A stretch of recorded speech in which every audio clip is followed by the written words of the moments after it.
Welcome to this session, Improving Global Health with Wastewater-based Epidemiology. A very warm welcome to all of you. It is amazing how wastewater will tell us what is going on around the world when it comes to detecting diseases like COVID-19 and polio. Today, we will talk about the future of wastewater-based epidemiology as a global health monitoring tool. Wastewater monitoring has proven an invaluable tool in the fight against COVID-19. It has served as an early warning system for disease outbreak and helped track the spread of the infection across a population. My name is Åsa Wallin, and I will be today's host. And with me here on stage, I have Dr. Jasmine Grimsley, Chief Data Officer and co-founder at the London Data Company, formerly Head of Science and Research at Environmental Monitoring for Health Protection, the UK government, Mr. Joe Shuttleworth, Global Digital Water Skills Lead at Arup, and Dr. Olivia Bailey, Digital Water Consultant at Arup. A very warm welcome to all of you. Olivia, could you please tell us what is WBE? So wastewater-based epidemiology, or WBE, is the process of monitoring biomarkers in sewage to give an indication of public health or environmental health. And monitoring these biomarkers for large populations can give an anonymized and honest representation of health in a city. So it can tell you, for instance, disease prominence in an area or lifestyle choices, so consumption of alcohol or tobacco, for example. You can look at drug use in an area, whether it be illicit or prescribed drugs, and even you can tell some things about mental health in different areas. So this WBE data set can give a really holistic snapshot of what's happening in society, because it's not dependent on like clinical data, like taking surveys or people developing symptoms. That you can also see conditions that are asymptomatic, for example. It's not dependent on people being proactive and going to see the doctor for whatever condition they have. It can be a really inclusive way of seeing the health of the society. So as you said, one of the key benefits of wastewater-based epidemiology is as an early warning system. So recently in the UK, we saw the detection of polio at a wastewater treatment plant, and that's been used to trigger a vaccination program for children in that area of London. So this is really beneficial because we didn't have to wait until we saw a child present with the symptoms of polio. We could start vaccinating children when we know there's a risk. So it's not a new concept either. The WBE has been around for a long time. So the WHO published their guidance for wastewater surveillance of polio in 2003 already. In Europe, it's been used to monitor drug use for many years, and after 9/11, it was even used to kind of look for risks of biowarfare. So it's just, I suppose, the recent pandemic that has got people talking about it again, and that's why we're here today. And I guess one advantage is you cannot lie with these statistics. I guess you could lie in a survey or so, but this is very sort of upfront what's going on, right? Yes, very honest, and it's dependent on anyone being connected to a collection system, so it's not dependent on someone coming forward for a survey, for example. Yeah. Great. Thank you, Olivia. Joe, how is WBE used around the world, and what have been the challenges? Yeah, I think that's a really interesting question. I think Olivia mentioned some of the use cases. I think around the world, the main thing is the fact it's been used to identify and measure a load of different markers that look at health from different viewpoints. So, Olivia mentioned looking at for illicit drugs as an example. So in Italy in 2006, an Italian research institute looked for drugs within the wastewater system, and they found ketamine, cocaine, heroin, THC, things like that. And as part of that program, they became a sort of European initiative around the sort of sharing of data, sharing of methods, sharing of analysis, which was looking at, I think, around sort of 100 cities in Europe. And as part of that, they actually looked at a survey that measured different drug use or different illicit drug use within cities. The question there sort of goes, well, if you can say that, what other sort of lifestyle factors can you start to look at? And there was work done in the Netherlands where they were looking at sort of pharmaceuticals again, but not illicit pharmaceuticals, and they were tracking Viagra in the sewer system. And what they found there was actually that 2/3 of the Viagra used in the Netherlands wasn't prescribed by a doctor or anything like that. So you can start to look at these lifestyle actions really. The other thing there, you start to look at different health markers. So a lot of those are indicators of sort of non-communicable health markers. If you're looking at things like viruses, the recent pandemic really put WBE back in the limelight as a way of tracking COVID. But that's now been expanded to look at norovirus, monkeypox, things like this, these pressing health needs. I think the question around challenges is quite valid, and you see success in areas that have got collaborations between different research institutions in terms of sharing methods, sharing data, and sharing information between each other. But I think one of the challenges sort of falls into two categories from my perspective. You have the technical challenges around uncertainty. So how can you be sure that the data you're collecting is actionable? How does it relate to a population equivalent, so a number of people within an area? How does it react to different sort of weather events and things like that? And then the other thing that actually relates to what Olivia was saying before as well is when you have that information, how do you make sure it's actually useful? So are we collecting information that can be turned through some sort of policy intervention or other intervention into an action that will improve health? And the polio is a good example. If you're looking for polio in a wastewater system, you shouldn't find polio, and you know that your intervention is fairly soft. You put out a campaign to get people vaccinated, whereas if you're looking for something like norovirus potentially, people get norovirus and then it goes away in a few days. Typically, the people that it doesn't go well for are typically older, so they might be in specific locations around care homes and things like that. And you could go to a public health official with that information, and they say, okay, what am I supposed to do with that?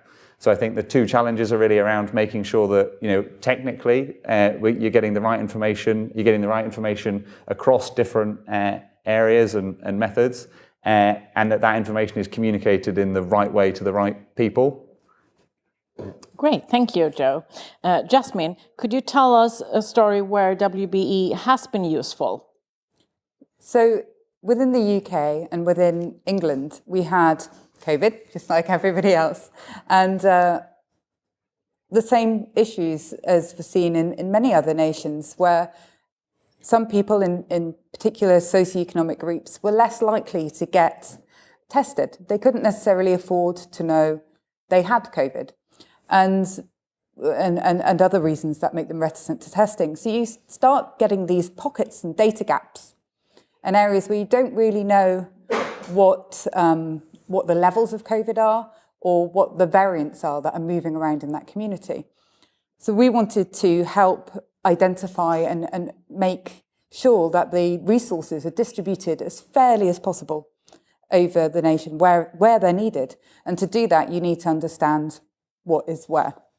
So we set up surveillance nationally, but we also wanted to have that geography where it's actionable. And to make sure that it was really useful, we worked with the local directors of public health to identify within a city or a community where the data gaps were. What are the parts of the community that you can't see with clinical testing? And set up wastewater surveillance in those communities by mapping out and working with water companies and working really collaboratively with them and academics to understand exactly where in the sewer network you needed to monitor to get the insights that would fill those data gaps and have those people's stories be included in the data. And then when we found those, we were able to look when, for example, there was a lockdown and the levels of COVID weren't going down in a particular group. You could move in the clinical test vans into that area, put out campaigns to push, even pushing tests into houses, so posting them off to every house in a neighbourhood to encourage testing, to mitigate those outbreaks early. And it really helps in partnership with clinical testing for us to have that intervention and make sure that all communities are served fairly. That's nice. And what do you see as the challenges? I think one of the challenges is making sure that you get that buy-in really early from public health and from the users, and making sure that we work with them so they can understand how to make it actionable. And I think, as Joe was saying, for norovirus, the actionable data and the geography you'd want to be sampling at is probably a lot smaller. You'd focus more on care homes or hospitals or at-risk groups, and less so on sort of wide area community surveillance. And it's sort of just making sure that whatever surveillance strategy you set up, you've got that buy-in from the people who are going to be using it early. And I think getting that buy-in can be difficult, but I think on the back of the momentum we've had and the stories that we've told from COVID, I think that momentum is there. They can see the use of it, actually. And Olivia, do you have an example where WBE has been useful? I mean, I gave the example just before of recently we found, polio in a wastewater treatment plant in London. We obviously used it in COVID-19. There's many kind of future examples, I suppose, that we've been looking into of how we could use this data. Kind of on different scales, whether it be in kind of a household and someone takes ownership of their own data, to see. Well, that sounds very interesting. Yeah, to see kind of aspects of nutrition. I mean, this is not necessarily being used now, but this is kind of visioning. In the future, this could happen. How could this be interesting for people? And then there's anything up to kind of catchment scale where you can you look at eDNA, for example, to understand kind of different species that are living in your environment. So there's many different applications. And what do you see in the future, Joe? In the future? Yes. You've seen the value of wastewater in terms of responding to COVID as an example. I think now it's actually looking at how you could use water infrastructure in a different way to look at not just human health, but also health of the natural environment, health of building health, things, all those sorts of things together. And it's about combining not just public health officials, but also working with the environment agencies, water companies, those type of people. I don't think that wastewater data. None of us here think it's a sort of silver bullet. But how does it complement those other data sets that public health officials use and other decision makers use? And it's just trying to find its place in there. Mm-hmm. But then I guess you would, of course, also need to take ethical and cultural considerations and physical considerations. Could you tell us a little bit about this? Yeah, definitely. The personal information aspect of it is the sort of elephant in the sewer in this whole conversation. When you go to the toilet, I don't know about everyone, you guys, but it's a private act. I don't go to the toilet and then give someone permission to look and try and work out what I've been eating or whether I've got an illness or what I've been doing in my spare time. And I think that really is is the challenge.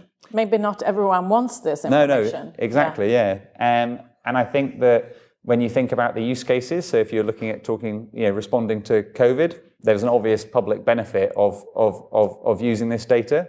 But it's when you start to think about scenarios where it could be used to target specific groups and to sort of understand what they're doing, it starts to become a little bit. It becomes much more. The questions around ethics become a lot more serious. The example Olivia provided earlier is quite interesting because maybe some of the ethics come in terms of the value created from the data. So what if you had a toilet that could give you personal health information that can be used to make decisions around your own lifestyle, and then that data could be sort of aggregated at different household levels and become part of information for a public health body or something like that. But the individual has to have some ownership over that data, and maybe there's scenarios like that. And do you want to add something on this, Jasmine? Do you also see some of these risks? Yeah, I think so. I think one of the things we need to remember is that when it's really aggregated, then there is very little ethical risk for looking at population health. So if you're looking at sort of 200, 400, 600, or thousands of people, or some of the wastewater treatment sites serve millions of people, and you can get sort of one sample and get good insight about what's happening in a city day to day on those sorts of infection levels. And I think the ethics around personal data aren't really in those kind of samples, but there's still ethical considerations about what you're looking at and how you're interpreting that data and what stories you're going to tell. So it's not just about how much, what the aggregation and the N is. It's around what are you going to do with it? What policy decisions are you going to make and why are you doing it? And I think any data story or any surveillance needs to have that why and for whom is the benefit. Yeah, thank you. Olivia, according to Arup's report, Wastewater for Health, of the 57 countries worldwide conducting wastewater monitoring, only 16%, are from lower middle or low income countries. How can you see to that also lower income countries benefit from this tool? Yeah, it's a really good question. So obviously we've been experiencing the kind of benefits that WBE can have in developed infrastructure settings, and really a really valuable use case for WBE is in those areas that have limited access or limited reliability on healthcare. So yeah, it can be used to kind of flag areas where the community is vulnerable and to really target kind of scarce resources to where they're most needed in a cost-effective way. We developed a report, the Wastewater for Health guidance that you mentioned, to kind of try and address this and look at these varied infrastructure settings and how you might implement a WBE program in kind of anything from a pit latrine to centralized sewage systems. We kind of analyze like how, I suppose it's to provide advice to people of how you might set up a program, what you might sample, when you might sample, what the sample would represent, and what kind of information outcomes you might be able to achieve with WBE in each kind of different setting. So hopefully this kind of creates conversations for people in varied infrastructure settings where to kind of realize the benefits that this can have. Great. And Jasmine, when you think about the future, what do you see when it comes to WBE? I think we're going to see a lot more WBE. I think the way Joe mentioned, I think we could have smart toilets that monitor your health. You could identify cancer early and really look for all sorts of disease markers and get into early intervention for disease. But that's quite extreme, one in every house. I think you can move up to integrating it into the infrastructure, as it's hitting across so many different policy areas, both from understanding how to create health equality. And the beauty of it being that you've got everybody using the bathroom, right? Yeah. And so you can have this fair representation and comparative data between nations and between different communities in nations to create smart societies and integrate it into the data architecture and the surveillance architecture of countries to understand the impact of policies, the impact of interventions, to target resources, and to have demand forecasts ready for winter for, what variants of flu are moving around the world. We can make sure we're picking the right vaccine for the right population. Monkeypox would have been picked up loads sooner. We can look across these different areas and push particular vaccines to the communities that need them before hospitals fill up. And, I think that level of early intervention and preventative health is going to be the future of WB. Do you want to add something on this? I mean, I think from coming at it from a UK perspective, so our wastewater systems, were originally a response to a public health challenge. But as someone that lives with a sort of centralised, wastewater system, I don't think of it as a public health intervention. I think maybe it's time to think about how those water systems relate to health more broadly, and what we can do to think about infrastructure and design new infrastructure that's fit for that way of thinking and the challenges that we face at the moment. Mm-hmm. Olivia, you want to add something? Yeah, I think I would just echo the others that this is such a valuable tool for kind of targeting resources to those that need them most, and really getting kind of an inclusive health system that's proactive and preventative rather than kind of responsive. Yeah. So would you say having a personal monitoring tool or trying to detect cancer or something like that, is that possible already today, would you say, or is this in the future? Or No, the technology is possible, and I think there are bits of instrumentation you can buy or sort of technical devices that do it. It's not used, but or not widely used commercially, I don't think, at least. There's people developing those technologies. So when will we see them out in the market? Well, I suppose that depends how much VCs give them their funds. So that's out of my scope, I'm afraid. Yeah, sounds very, very interesting. All right, so for everyone, your closing comment on this, for us listening and for the audience, what do you want them to take with them as, your closing comment, please? I'd just say that WB is a really valuable tool for kind of empowering decision making, and we just need to kind of work on asking the right questions and making sure that we're representing the kind of data in a way that's easily actionable, as the others have said. Thank you, Olivia. Joe? I think the time is now to think, more fully about the relationship between, water systems and public health more broadly. And I think that WB provides a sort of excellent vehicle for that. Great. And Jasmine?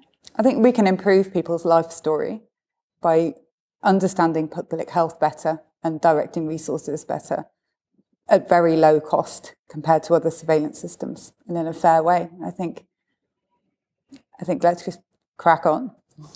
Great. Thank you so much. Thank you for these very interesting insights and also thinking about the future, how we could use it. And thank you for listening. Thank you. I think we did very good when it comes to